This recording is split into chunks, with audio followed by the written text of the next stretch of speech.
Lok Sabha speaker కు కాసేపట్లో ఎన్నిక జరగనుంది. ఎన్డీఏ అభ్యర్థిగా మాజీ స్పీకర్ ఓం బిర్లా మరోసారి స్పీకర్ పదవికి నామినేషన్ దాఖలు చేయగా ఇండియా కూటమి అభ్యర్థిగా కె సురేష్ బరిలోకి దిగారు.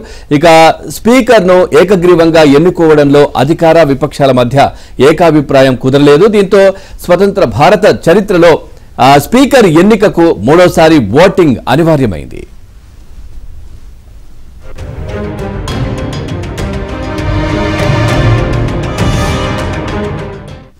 ఇక డిప్యూటీ స్పీకర్ పదవిని ప్రతిపక్షాలకు కేటాయించడానికి మోదీ అంగీకరించలేదు. ప్రస్తుత లోక్సభలో ఎన్డీఏకి 293 మంది సభ్యులు ఉన్నారు. అందులో 240 మంది బీజేపీ సభ్యులే ఉన్నారు. ఇండియా కూటమికి 232 మంది సభ్యులు మద్దతు ఉంది. ఇందులో 99 మంది కాంగ్రెస్ సభ్యులు ఉన్నారు. ప్రస్తుతం ఇరు పక్షాలకు ఉన్న సంఖ్యాబలాన్ని బట్టి అధికార పక్షం స్పీకర్ స్థానాన్ని తీసుకుని డిప్యూటీ స్పీకర్ పదవిని తమకు ఇవ్వాలని మొదటి నుంచి ప్రతిపక్షాలు డిమాండ్ చేస్తున్నాయి. డిప్యూటీ స్పీకర్ పదవిపై హామీ ఇవ్వకపోతే తమ అభ్యర్థిని పోటీకి నిలుపుతామని స్పష్టం చేసిన ఇండియా కూటమి నేతలు అన్నట్టుగానే బరిలో నిలిపారు.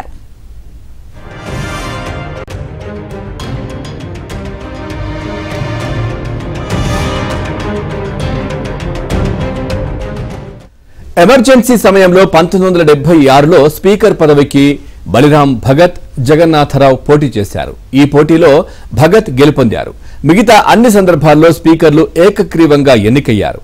48 ఏళ్ల తర్వాత మళ్లీ ఇప్పుడు ఎన్నికలు జరుగుతున్నాయి.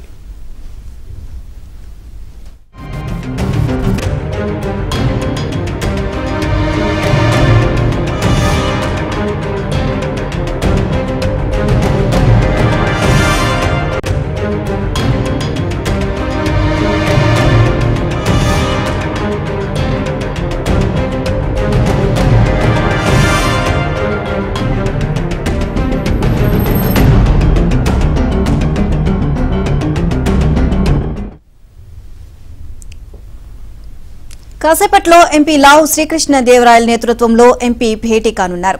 ఇక స్పీకర్ ఎన్నికల్లో ఓటింగ్ విధానంపై ఎంపీలకు శ్రీకృష్ణదేవరాయలు అవగాహన కల్పించనున్నారు. ఈ భేటీ తర్వాత కలిసి టీడీపీ ఎంపీలు పార్లమెంటుకు వెళ్లనున్నారు. ఏపీ బీజేపీ, జనసేన సభ్యులు కూడా భేటీకి హాజరు కానున్నారు. స్పీకర్ ఎన్నికల నేపథ్యంలో 16 మంది ఎంపీలకు 3-లైన్ విప్ ను టీడీపీ జారీ చేస్తుంది. ఇవాళ లోక్సభకు తప్పనిసరిగా హాజరు కావాలని సూచించింది.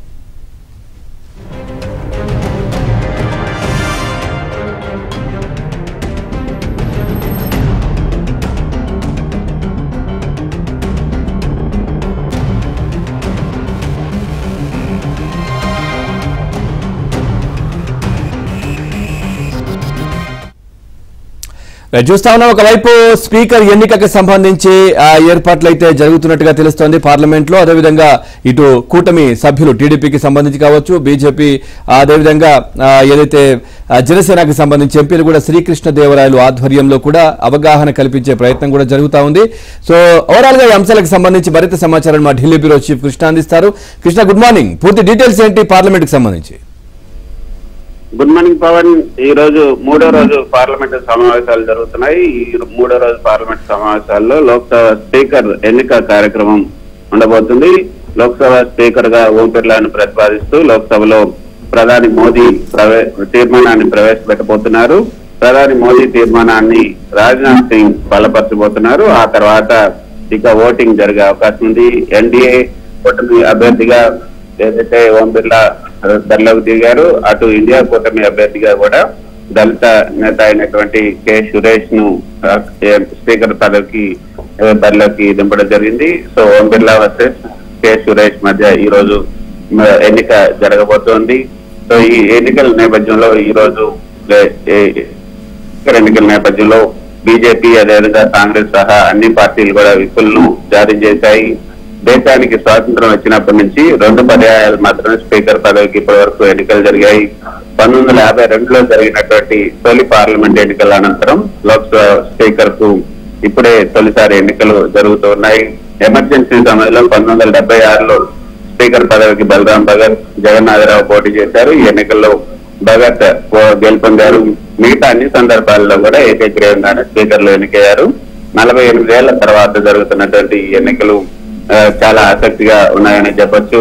సంఖ్యాబలం ప్రకారం అయితే ఎన్డీఏకు 293 మంది ఎంపీల బలం ఉంది.